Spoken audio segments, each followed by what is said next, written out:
So today we're studying from Bhagavad Gita, chapter 9, text 7. This Bhagavad Gita is there. One of you can please. Yeah. Okay. 9.7. Okay. Yeah. Good. Thank you, Mata.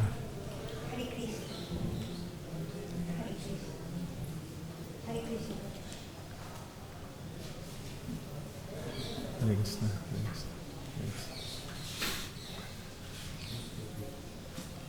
9.7,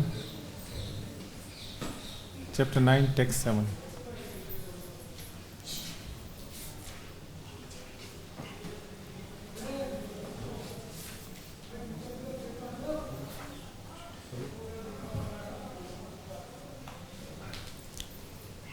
Okay. So we'll start now. Text 7. सर्वभूतानि कुन्तेया प्रकृतिं यान्ति मामिकाम् कल्पक्षये पुनस्तानि कल्पादो वृजाम्यहम् कल्पदो वृषजाम्यहम् Sarvabhutani, all created entities. Kunteya, O son of Kunti. Prakritim, nature. Yanti, enter. Mamikam, mine. Kalpakshaye, at the end of the millennium. Punaha, again. Tani, all those. Kalpa ado, in the beginning of the millennium. Visrajami, create. Aham, I. Translation and purport by His Divine Grace A.C. Bhaktivedanta Swami Srila Prabhupada ki.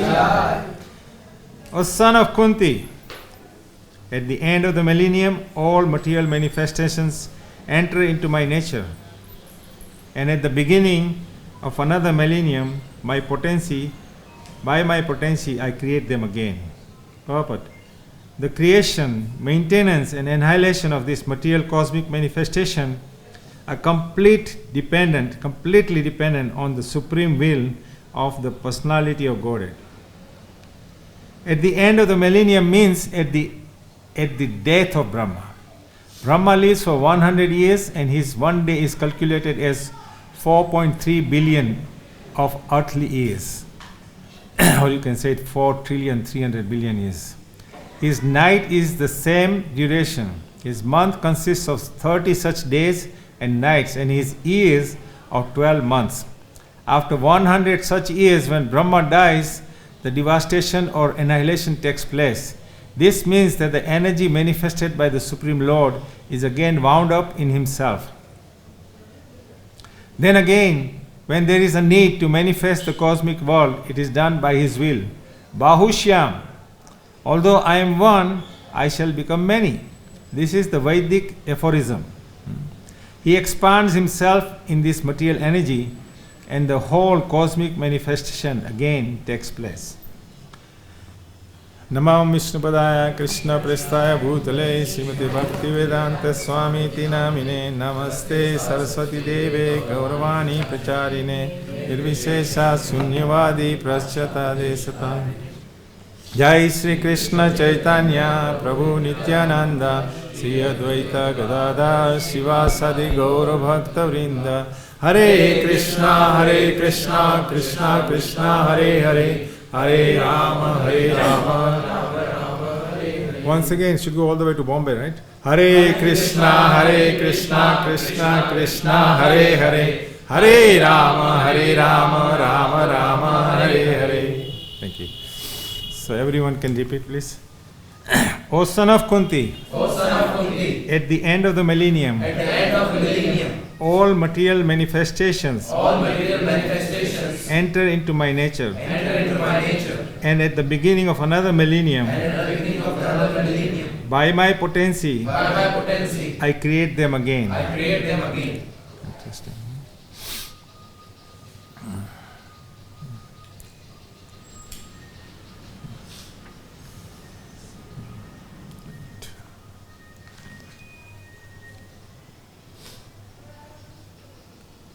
So in the 8th chapter, this is elaborated more by Krishna himself as well as Prabhupada's. Prabhupads are very nice. So I'm just going to read some translation to see how we can relate ourselves to 4.3 billion years. Right? Can anyone count? How many lifetimes will it take? Not with your computer, no. It's more or less inconceivable, right? That our 4.3 billion years is equal to 1 day of Brahma, just 1 day, 12 hours of Brahma, not 12, 24. And then so many years again is equal to 1 night of Brahma. So we can try and relate in some ways, but here in the 8th chapter, verse 16 onward, Krishna says from the 8.16, if you want to see, from the highest planet in the material world down to the lowest are all places of misery, wherein repeated birth and death take place. But one who attains my abode, O son of Kunti, never takes birth again. Okay? Remember the last part, never takes birth again. Why that is important? We'll come to that in a few minutes. By human calculations, 1,000 ages taken together form duration of Brahma's 1 day, and such also is the duration of his night. Now in the purport, Srila Prabhupada is explaining the duration of Satyuga. So instead of going from 4.3 billion, is going down to Satyuga is equal to 1,728,000 years. And then he says Treta Yuga is 1,296,000 years. And Dwapar, he says 864,000 years. And then he goes down to Kali Yuga, which is 432,000 years. So he's shrinking it down. Why Prabhupada is doing that is because we can now start relating where we stand, how, in relation to Lord Brahma's day. That it gives you some insight into what's the relativity in terms of his day and in terms of our yugas. Just think that Satya Yuga, Dwapara, Treta, and bringing it down to Kali Yuga, 432,000 years. Even that to some extent is inconceivable for us, in that sense that at most a human birth or human being will live on average maybe 100 years, right? According to Manu Samhita, we are supposed to live 100, 120 years. We are given a certain number of breaths. But because we misuse or we abuse our systems, and because of that we end up breathing faster, whether it is sense gratification in one form or another. You can be an athlete, for example, and he's a sprinter. He sprints so fast, and he'll go only 100 meters, but he takes so many more breaths than if you would walk 100 meters, right? If you are a long distance runner, which I used to be one time, now I realize I threw away so many of my breaths, that if you are running 20 miles, 25 miles like that, which is called a marathon run, then again you're breathing so much more faster, and so you're throwing away your breaths, because human form is related, actually human life is related to the number of breaths you're supposed to take. One time I was in a meeting that was which was called by a bank in America, and this was in Washington, and they had the insurance people there also. So the insurance people were being asked questions, and then one person, he asked, do you insure people who live up to 120 years? Right? Now almost unheard of in America. Maybe in India we are aware that yogis live more than 120 years, right? So I was also curious to know why this person is asking 120 years, just as much everyone else was. And then after, as the discussion prevailed, I asked him, but do you have people who live 120 years? He said, for sure. He said, in Nepal, in the mountain areas, we have people who live up to 120 years. They live such a natural life in the mountains, right? They don't eat chemicals like we do, When you go to junk food, you're eating a lot of chemicals, right? Food stores. And then you're drinking things which are made from the factories that has chemicals also. So many things like this is consistently attacking our livelihood. We don't realize that. We think, oh, it's a nice drink, it's a nice samosa, nice this, nice that, But there is so much in that is actually reducing our duration of life, But there are people who live, 120 years. Right? So that gives a significant indication that, like, especially you guys are young here, come students, you come here, you have many more years to go. You should be very conscious about the duration of life. Don't worry about Lord Brahma's life, because he's got Lord Vishnu and Lord Krishna taking care of him, but you worry about yourselves. Right? In other words, be conscious about how you move forward. This is wonderful to see that young people are taking to Krishna consciousness. You come all the way to Vrindavan, and you're going out on Harinam and visiting on the whole places of pilgrimage. This is very, very beneficial. Actually, why you are so fortunate? Do you know why you're so fortunate? Can anyone think why? Because Prabhupada made our lives fortunate. Yeah, that is true, but why? Why, with common sense and philosophy, why? We were roaming since time in India, and now we realize who we were and what our nature is to serve. We're getting there slowly, right? See, Vrindavan Dham, if you study Brahma Samhita, Vrindavan Dham is one place. It's being recorded. Just take the mic near to you. You won't be able to hear. Hare Krishna. Can you hear me Yes. better? It's better? Yeah. Thank you. Yeah. So, Vrindavan Dham is one place it says when Lord Brahma's 100 years is completed, what happens? The entire universe is annihilated. Not just the earth planet, okay? The entire universe. Because Brahma dies, there is no need for any of the planets to exist in the material world. So the entire universe is annihilated. But you know what? This Dham doesn't get annihilated. It doesn't. That's why even Lord Brahma at one stage performed 60,000 years of tapasya. How many years? 60,000 of years of tapasya. So he could come and perform some pastime here with Krishna. And do you know where he exists at the moment? He is in Barsana. Yeah, and he's called Brahmagiri. And just like Lord Brahma has 4 heads, that Parvat, that mountain also has 4 heads, right? Brahmachal, the Brajvasis. Yeah, the Brajvasis, yeah. Brahmagiri, Brahmachal they call it, But this Vilasgarh, Mangarh, Morkuti and Dangarh, right? You visited that? Yes. Yeah. So that is somebody who performed tapasya. Then he was allowed to come Barsana, All tapasya you guys have to perform is get on a bus and chant the holy name and get to Vrindavan, right? The power of holy name. The power of holy name is very unique. Do you know how powerful the holy name of the Lord is? I'll give you an example.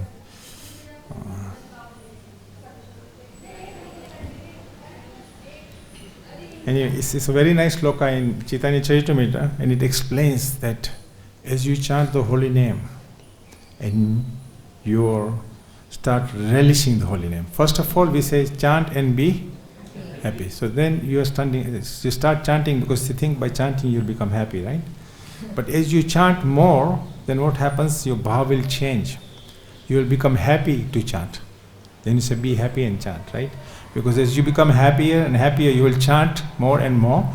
And what happens is now you're not chanting mechanically anymore, right? You stop chanting mechanically, but you chant with that different bhav where you are relishing the chanting of the holy name, And as you relish the chanting of the holy name, you will start experiencing, different things in your bodily complexion.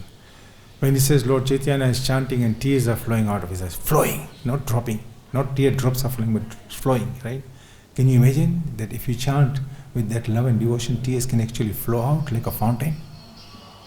Or romanchakam prashu, that hairs will stand on your hairs? Is that possible? It's possible. If there was a lion here, all your hairs would stand up and even these hairs would stand up and you start running, right? It happens, it can happen. But it can happen in happiness, not in fear. Right? There is a scope that if you develop that ruchi, as you develop, first of all you understand the shastras, you come and you listen to the lecture, you hear talking to some devotees and you exchange, some interaction. And then you say, wow, this is so wonderful. So what happens is, then you start going to the temple and you meet devotees, It attracts you towards other people, like-minded people, who are trying to understand Krishna consciousness and are giving Krishna consciousness. Like you said, Prabhupada gave us Krishna consciousness, yeah?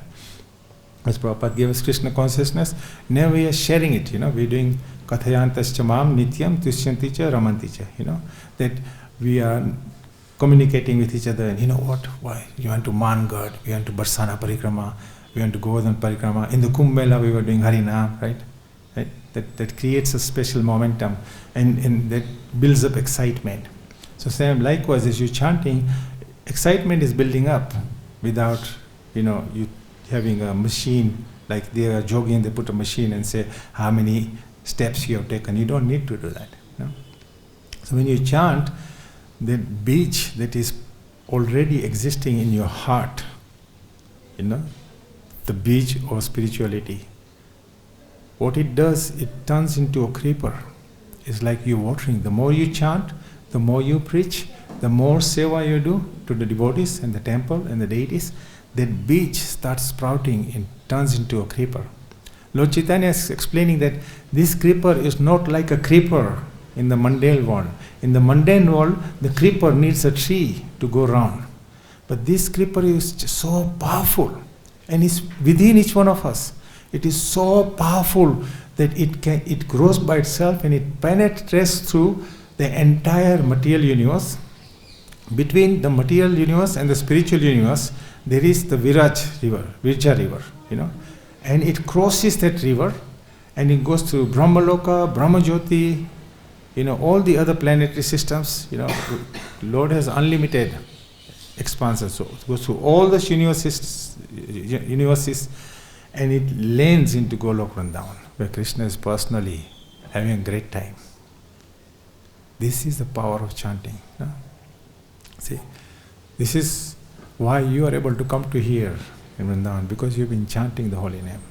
It's not by chance. Many people try to come to Vrindavan. Sometimes I get this, I've been thinking of coming, I want to come, but I haven't been able to come. Why they haven't been able to come? Because the desire is not intense enough. The practices are not intense enough, not serious enough. They are not able to be happy and chant. They're trying to chant, hopefully one day they will become happy. That is their constitutional position. See, Lord Brahma performed 60,000 years of tapasya, and then he is able to come and perform. And that Brahmagiri, the Parvat or the mountain, is such a powerful thing. Just to give you an example of many experiences that devotees have, in Barsana. One of the experiences was Mataji who came from Punjab, and she took one of the shilas, from Brahmagiri, and she took it with her. We're not supposed to actually take a sila either from Govardhan or Barsana. Anyway, we should not just take a sila. Sila, if only is given by a saintly person from there, then you can take. Otherwise, you pay obeisances, you pay your respects, and then you take the blessings and you go. But don't pick up a sila and walk away. So this Mataji thought, wow, this is such nice. I'm here in Brahmagiri, I will take one piece and I'll take with me. And so what's the big deal? Only one piece, right? That's what she thought. When she went home, everyone in her family was sick. So sick that they were experiencing next to death experience. They were so sick, and she said, what happened? All of a sudden, one person can be sick, but not everybody in the family. So since I've just been to Vrindavan, I've just been to Barsana, I've been to Brahmagiri, what's happening, So she starts praying. She starts praying, asking the Lord, what is going on? So when she falls asleep in her dream, Lord Brahma comes and gives her darshan. She comes and gives darshan and says, look, I performed 60,000 years of tapasya to stay in Vrindavan, to stay in Braj. And you took a part of me out of Braj. That's not acceptable. Go put it back. And then she brought the Shila back, and then everyone was okay. So when she came to put the Shila back, how do we know? One saint was sitting there, and he asked, what happened? And then she explained, this is what happened. This is why I'm bringing the Shila back and I put it here. And apparently that saint then took the Shila, staying there, and he started worshipping that Shila. So such is the power and value of Holy Dham. When we say it's a place of pilgrimage, it's a real place of pilgrimage. The Braj is full of so many pastimes, so many wonderful pastimes, right? So not that we have to now go and imitate and say, let me take a Shila out and see if it's going to happen to me, right? don't try to be smart or over smart. Krishna is the smartest. No one can outsmart him. Right? Another example I give you in Tatyasthan. Tatyasthan is just on the Parikrama marg here, and one, Vaishya, he came to one Baba there and he said that, I've been coming to Vrindavan since my childhood, and you guys always talk about prema bhakti and bhava bhakti and the experience of love between Radha and Krishna and how you can experience some of that love, as a devotee. But I haven't experienced anything. Why? Where is this love? Where is the love station? Where is it? So he is asking Baba like this. So Baba told him, sit down, relax. He said, you know what? You've always been coming here. But for what service have you done? Right? Devotees come from all over the place and we think, great, I did Vrindavan Parikrama.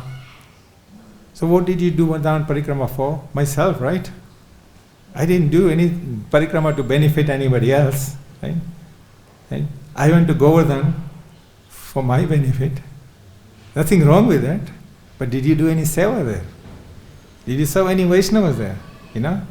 Did you serve any Brajvasis there? Did you serve maybe some children there? Did you serve the cows? At least take some hay and give it to the cows. Take some chickpeas and give it to the monkeys. These living entities who are born here in the Braj, they are not ordinary living entities. So we have to look at the deeper bhav, And Baba said, at least did you serve the Braj Raj? Serve the Braj Raj. You see here many Brajbasis, they're going with the jharu and then they're cleaning and they're keeping nice place in very little area they are. Early in the morning, if you go and you walk around Vrindavan in the village also, in the actual town, you'll see all the ladies are cleaning around there. It's not just that they want to clean to remove negativity and bring positivity. Vrindavan is full of positivity, but it's their seva to the dham. Right? It's seva to the dham. When you come to the dham, do some seva. So this Vaishya, he said to Baba, okay, I will roll on the Braj and I want to experiment. And Baba said to him, no, your clothes that you're wearing, you're not fit to roll in the Braj. You have to take those clothes off, keep your kopend on, and then you serve. So Baba was really giving him, some doses of some spirituality. It said that when he started rolling on the Braj Raj, the tears started coming out of his eyes. He started feeling his hair standing, his voice choking. So now this was not happening just because he did what he just was told to do. There was a saint who was giving him some special mercy, right? Like Srila Prabhupada gave personal mercy to so many people. Prabhupada was like a touchstone, sitting in New York City, Los Angeles, Boston, name it, London. People met him once and their whole life changed. So, again, we are not to imitate Prabhupada. We are not to imitate this Braj, experience that some of the people have been through. Those examples are there to make us realize that this is a very, very special place. And that we should be very respectful when we come here. We should perform the best sadhana, the best parikrama, the best everything you're doing, but also seva must be there. If seva is not there, then you've done a very selfish spiritual activity, but you've not actually done selfless spiritual activity. There's nothing wrong in doing parikrama. It's perfect. It's good to do parikrama. There's no harm in going places of pilgrimages, but wherever you go, do some seva. If you have finances, feed thousands of people. Don't have finances, take a jharu. It costs 40 rupees and clean Vrindavan Dham. Come to the temple, do some service, some menial service like that. And that is what's required. It's very important. If we do that, then it makes all the difference, to our spiritual progress. Then we become happy, and we become happy. Every activity that we'll do, it'll be an act of selfless giving. Because then, in giving there is happiness that you cannot experience in taking. It is a saying. There's more happiness in giving than in taking. Right? So we have to consider, our Krishna consciousness and our advancement in Krishna consciousness from this particular angle. So the mind is there, the intelligence is there, and then the Shraddha is there. No? Right? Mind is like a wild horse, is ready to go in any direction. It's just like a leaf. It's loose. If the wind goes this way, it goes this way. If the wind goes this way, it goes this way. There's a whirlwind, it go in the sky and then it'll drop, right? So that's the nature of the mind. But Krishna has given us the intelligence. So we have to utilize our intelligence to control the mind. The intelligence can say, yes, this is good for you. This is not so good for you. Maybe this is something that you take advice from your Guru Maharaj from, or you take advice from the devotees, So the intelligence can be utilized. When Prabhupada says, always use your higher intelligence, what he means is question appropriately. And when you question, then you take the action. Don't just let your mind run whimsically, And then there is also Shraddha. The faith comes, along with the activities that we perform. That faith will develop from the practices that we perform. When you go and serve, like Srutakirti Prabhu, he often says that when he was serving Srila Prabhupada for many years, every time he would go to see Srila Prabhupada, he would pay his obeisances. And every time he left, he paid his obeisances. So I said on average 40 to 50 times he was paying obeisances. And sometime it could be more. So if he was taking his clothes in, he would pay his obeisances, put the clothes. He pays obeisances, come out. He's taking his prasadam in, he put the thali down, he pay obeisances. He'll ask Prabhupada anything else. Prabhupada sit it down, he'll pay his obeisances and then he'll leave. Such is how the mind is to be surrendered, Traditionally, even today, if you meet the Braj saints, the Braj Vaishnavas, if you go to the saintly people's, ashrams, when two saints will meet, they will pay full dandavas to each other 4 times, not once, 4 times. They are the leaders of the, mutts. And I've seen that personally, only recently I saw this, So I went to Vinod Baba's ashram and I took some prasadam. And I was there, he was there was few other saintly people, there was a gathering. So when Vinod Baba came out, he paid obeisances and then everyone is paying obeisances. Then we all got up. Then he's paying obeisances again, then everyone is paying obeisances again. Why they do that is that brings about and brings out humility in us. It's not just one down and dandavas and I did my business. It's like dandavas again, dandavas again, dandavas again. It reminds you, you're meant to be humble. You're meant to be surrendered. You're meant to be caring, you're meant to be giving, like this. And that makes a big difference. So, paying obeisances to each other is of great, great value. Don't think, oh, it's okay, I don't want to pay obeisances, that's the floor. If you're handicapped, it's a different thing, but you're not, especially when you're young, we should go full out, pay dandavas, be very happy, go in a jolly mood and pay obeisances when you meet each other. Even today in some ashrams, like I was in Hyderabad in Ramanujacharya's ashram, I do a lot of PR activities, so I travel a lot. I travel the whole world practically in my 45 years of, practices and services to Srila Prabhupada's movement. And when I went to Hyderabad, I was very surprised that early in the morning there's like 200, sannyasis and brahmacharis, in the ashram. And every time some sannyasi is coming, everyone is paying full dandavas. So many times it's like almost like a wave of dandavas going on. There is a wave of dandavas going on.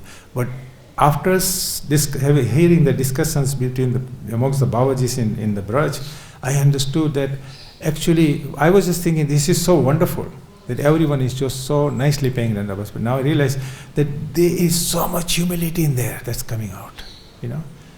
It makes you so much more humble.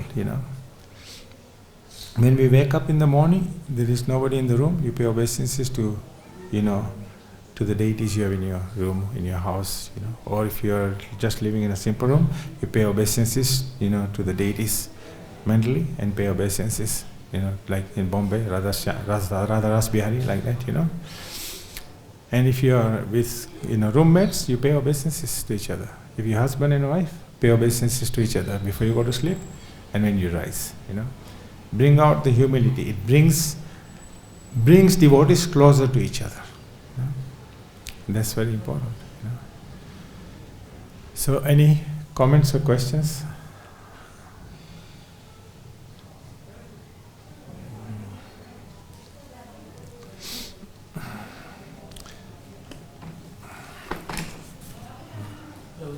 Yes.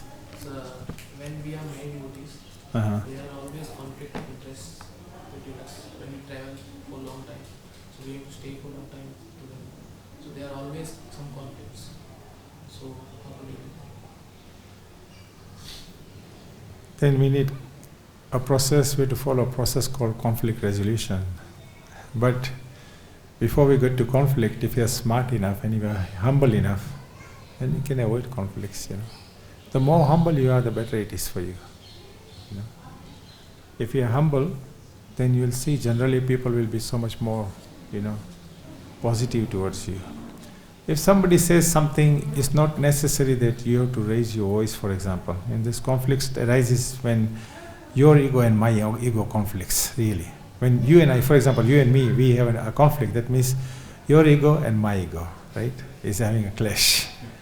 So now if you don't understand that and I don't understand, then what's going to happen? 1 punch, 2 punch, 3 punch, 4 punch, right? And somebody has to come and stop us. Whereas if one of us is humble enough, for example, my ego is too big, so I say something, you are soft-spoken and you give an answer in a much nicer way, then that can make all the difference to my ego. Whereas if you roar back at me, then it's not good for either one of us. Or sometimes silent is a better way. Silence is a better way to resolve problems, Stay quiet, listen. Let me say whatever I want to say. You just answer, thank you, that's so kind of you. And walk away. It's like sometimes I used to go to this psychology classes and one of the classes was on how to deal with children. And often mothers, they become very angry, and then they'll snap. And because it's day in and day out, children are creating mischief or, there's something or another happening. So, this teacher, he was saying psychologically that you should just show your disgust, and just make a face and walk away from the child. The child will be so so traumatized that you think, oh my God, I really upset my mom. Right? Just that little natural reaction can change the whole psychology of the other person. So it's important, don't bring your ego out when somebody's ego is coming out.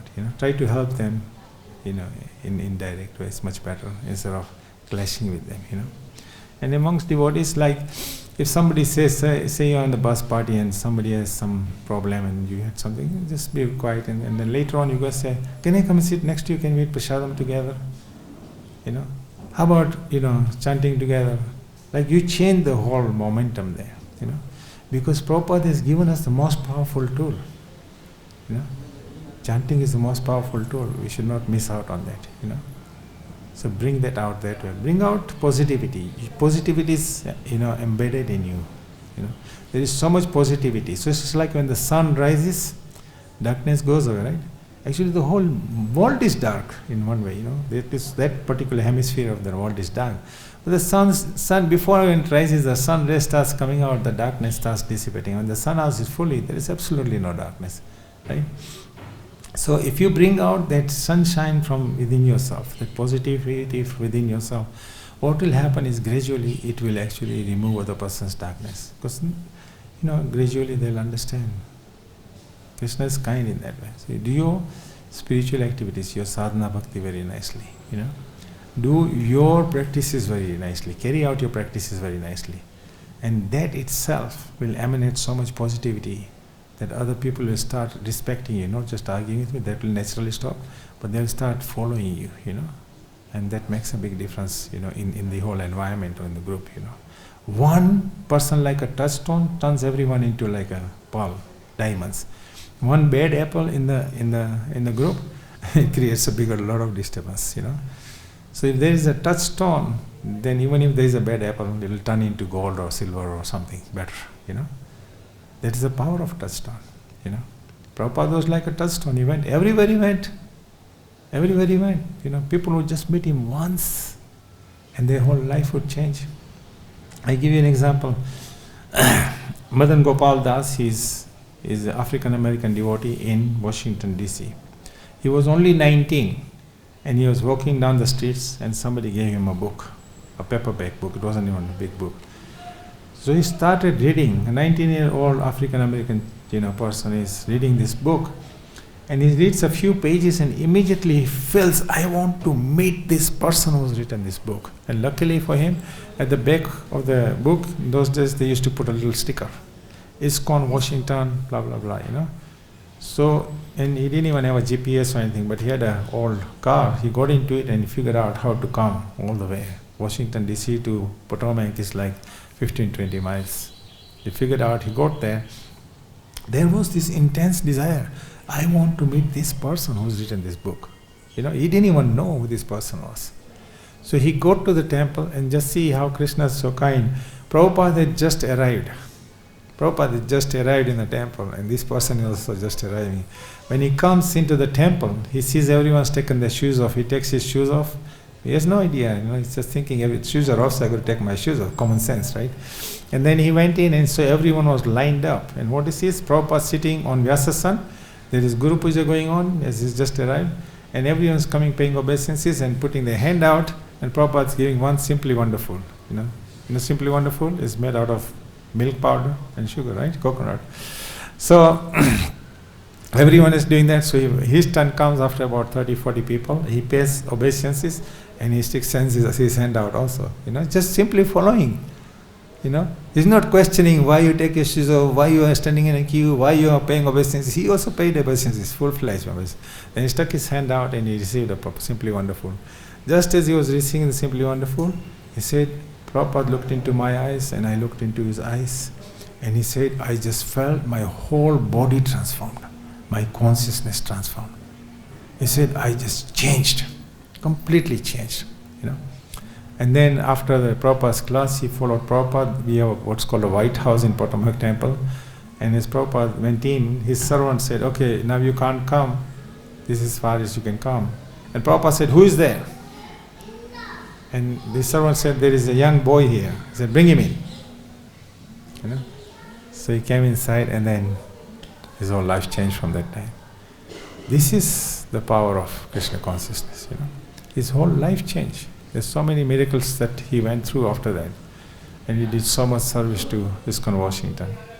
So such is the power of Krishna consciousness. Don't take it lightly. Coming to Vrindavan is not a small thing. Being able to chant the holy name is not just another activity. It's a topmost activity. You can go through every planetary system without having to buy an airline ticket, right? Without going to go through any immigration. You can go straight to Golok Dham. Such is the power of the holy name. Read Chaitanya Charitamrita. Chaitanya Mahaprabhu's instruction to Srila Rupa Goswami, chapter 19, Madhya Lila. Read the entire chapter and read it a few times. And when you come to verse number 149 to 153, 55, this creeper business is given there, so nicely explained. And Prabhupada gives such nice commentary there. And then you should make a little, note out of that and put it in your cell phone or something and read every day. Read that sloka every day, read what Prabhupada is saying every day, and then tell other people about it also.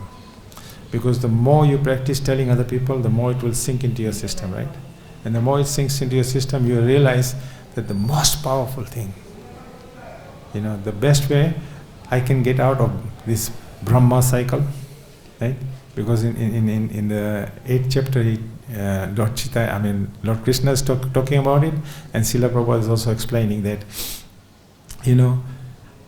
every day when he sleeps for millions of years, the Jivatma is on a stalemate, is stuck. Because when Brahma is sleeping, there is no activities going on. 4.3 billion years, your Jivatma is just stuck. And then when it comes to life again, for 4.3 billion years, you know what's happening? If you think every 100 years you're changing a body, how many bodies you're changing? How much suffering you're going through? Do you really want to go through that suffering? Do you really want to go through so many lives? We say 100 years, dogs and cats, they live hardly 10, 15 years. Cows live about 20 years. There are insects that live only a few days. There are bacteria that as you breathe in and out are dying every moment. Right?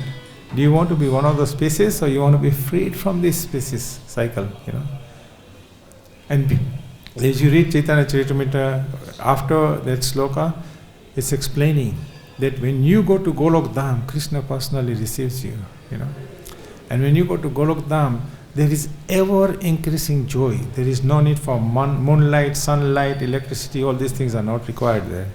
There is continuous growth of joy. You enjoy more and more and more relish in there. You're relishing so much, So, that's the real happiness. Go for eternal happiness. Don't take a chance, not worth it. Okay, thank you so much. Yeah. Yes, ma'am. Just what we asked, Srila Prabhupada said, Mhm. if you want to show me how much you love me, Yeah. you should cooperate. Right, beautiful statement. Yeah, that's a very nice statement. Srila Prabhupada says a quote that You can your show love for me will be shown by the way you cooperate with each other. God. Right? That's a quote. Yeah. But I need to tell myself. Yeah, yeah. I'm still. Yeah. So, like she's right, we all have to tell ourselves that what level of love do I have for Srila Prabhupada? What is the level of love that I have within me for Srila Prabhupada? Yes, Prabhu. What is the difference between Golok Dham and this Vrindavan? In reality, there is no difference, but we are not able to see that because we are not advanced enough, Right? So, there are many pastimes when the saints of Braj, have shown people the real Braj through different vision. Even like Akbar, when he came with Tansing, and then he met Haridas, then Haridas is telling him that you go and fix a little pavement on the cart. And he's thinking, I'm such a big guy, he's asking me to fix a little step, It's a long story, but I'm cutting short. And so finally Akbar goes, he's saying, if this Baba is telling me, there must be something. So when he goes down the cart and goes down the step, and he looks that little piece that is broken, and he sees that whole cart is made out of pearls and diamonds and emeralds that cannot be found in this world. And he realizes that even if I sell the entire wealth and the kingdom I have, I cannot fix that little, because I will not be able to get that, But that is, so the real Golok Dham is there also. But as we become eligible for it, now we become eligible to come to Vrindavan. That's the first step. That's a great step, But the eligibility to see Vrindavan is to see Radharani's mercy. It is said that Radharani's mercy is flowing in every dust particle of the Braj Raj, every dust particle, Now can you pick up a dust and can you see a particle and you see that mercy? We're not that eligible yet. But if we endeavor, then Radharani's Kripa will flow, Like Sanatana Goswami, Rupa Goswami, Jiva Goswami. Our Goswamis are great examples, who are given blessings, by the Yugal Jodi, So we have to see like that. We have to endeavor like that. Sincere endeavor is required. Then it will come, Name Ruchi, Jive Daya and Vaishnav Seva, right? This is the final instruction. Who gets these final instructions from Lord Chaitanya? Sanatana Goswami. Sanatana Goswami. And Sanatana Goswami gets these instructions. All the instructions, he says, my dear Lord, everything you have given me is great, but people will not be able to follow that. So give me a summarized form of what the devotee should be doing. And then Lord Chaitanya says, Name Ruchi, Jive Daya, Vaishnava Seva, E Chade Dharam Nahi Suno Sanatana. Right? Everyone can say, Name Ruchi, Name Ruchi, Jive Daya, Vaishnava Seva, E Chade Dharam Nahi Suno Sanatana. Yes, he's telling Sanatana Goswami, this is the primary activity. Develop the taste of chanting, Name Ruchi, Jiva Daya, be merciful to others. If you are merciful to others, no chance of conflicts, right? And then Vaishnava Seva, serve as much as possible the Vaishnavas, in whichever form you can, Okay? Yes, Prabhu. So, Prabhuji, we all know that chanting is the highest most spiritual first process. But when we chant rounds in morning, so we chant rounds. But when some rounds are left, so we chant here only or here only. So Yes. in between also someone asks this, someone asks this, and so chanting the you are saying the when this Lord chant, when some chant, the tears are flowing in. So we need to be sincere when chanting. But in between, if we this, so it will affect the chanting sincerity. Yeah, it's the most important thing. Like, what's your name? Others. Okay. So others, I have invited you to my house or to my office for a special meeting, or some prasadam or something special. You come to my house, you walk into my house, and I'll say, others, welcome. How does it feel? Good, right? But I'm saying, others, please just go sit down inside. I say, I completely ignore you. Others, I'm a little busy, I don't tell you, but I'm just you just go walk in. How does it feel? You feel ignored, right? You'll feel insulted, right? We are calling upon Krishna. Why is your mind going somewhere else? What is your understanding about Krishna? If the Prime Minister of the country came, you drop everything. If the Pradhan of this village came, you drop everything. Right? And you're calling upon Krishna, and you know that every time I call Krishna, is jumping and dancing on my tongue. How can I afford not to pay attention to him? Gives you some realization, right? That is required. Unless we think like that and we understand that. It's one thing when that statement is made. You read a statement, but then you have to understand what it means. And when the understanding is there, that understanding comes through sadhu sangha. When that sadhu sangha helps you to bring you to that understanding, then you come to a spiritual master. Then you think, oh, now I need a spiritual master because I need regular, mercy, right? And when you start doing sadhu sangha and take spiritual master, then you come to the stage of anartha nivruti. Anarthas means all these bad habits you have. You're calling upon Krishna, but you're not paying attention to him. That's a bad habit, right? So we have to get rid of that bad habit, somehow or other. And the best way to get rid of that habit is to follow the instructions of the spiritual master. Be serious and be sincere to yourself. That I'm calling upon Krishna. And see what it says. Lolyam ekamulyam. To achieve Krishna consciousness perfectly, this ecstatic eagerness or greediness to serve Krishna, that is the only price to achieve success in devotional service. Lolyam means greed. Generally greed is not a good thing, but it says lolyam ekamulyam. This is the only thing that is intensively required, that I want to be connected to Krishna. At any cost I will find Krishna, I'll surrender to Krishna, I want to remain surrendered to Krishna, I want to serve Krishna, I want to make Krishna happy. Like the gopis. Right? The gopis were completely surrendered. Nothing mattered. Didn't matter what their husbands said, or the mothers said, or the villagers said. They were completely surrendered to Krishna. Whatever Krishna wants, we'll do. All the babas and pandits, when they were asked for brajra to put on Krishna's head, because he said, I have a headache, they didn't want to give. But gopis said, no problem. If you have to suffer for millions of lifetimes, take the raj. If Krishna is happy and is cured, it's great. That is the mood to develop. When you can develop that mood, then you will not flicker anymore. And actually, when you do that, you will have a different experience. Your bhav will change completely. Some devotional, bhav will come out. Devotional, prema will come out. It'll come to a stage when you don't chant Krishna's name, you will feel empty. You will feel void. You will think there's something wrong. Because you get connected to Krishna once properly, there is nothing that can stop you. Therefore, lolyam ekamulyam. Nothing else. Become greedy for getting connected to Krishna. You have to be real greedy. At any cost, I want Krishna. I want to surrender to Krishna. I want to serve Krishna. I want to chant his name. Doesn't matter. Everything else can wait. This 16 round bus done my duty is very neophyte stage. It helps you to get started initially. But when you start chanting and you experience chanting and you chant with other devotees and then you chant with Srila Prabhupada, Srila Prabhupada's chanting is on YouTube and so many different places. Just put it on and listen to Srila Prabhupada and chant every word with him. Chant every word with Srila Prabhupada. Prabhupada saying Hare, you say Hare. He's saying Krishna, you say Krishna. You will see the effect of that, amazing effect of that on your mind. You know.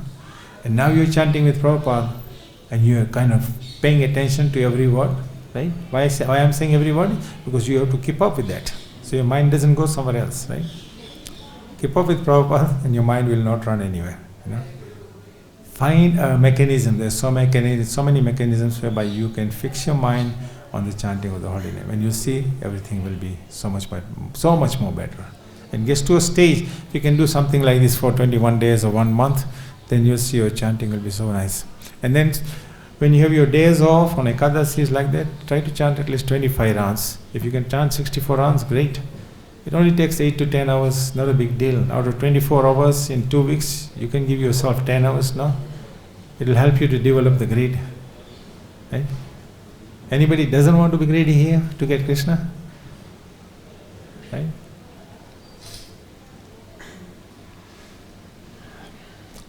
Thank you all so much. Srila Prabhupada ki, Bhagavad Gita ki, Nitai Gaura Premanandi.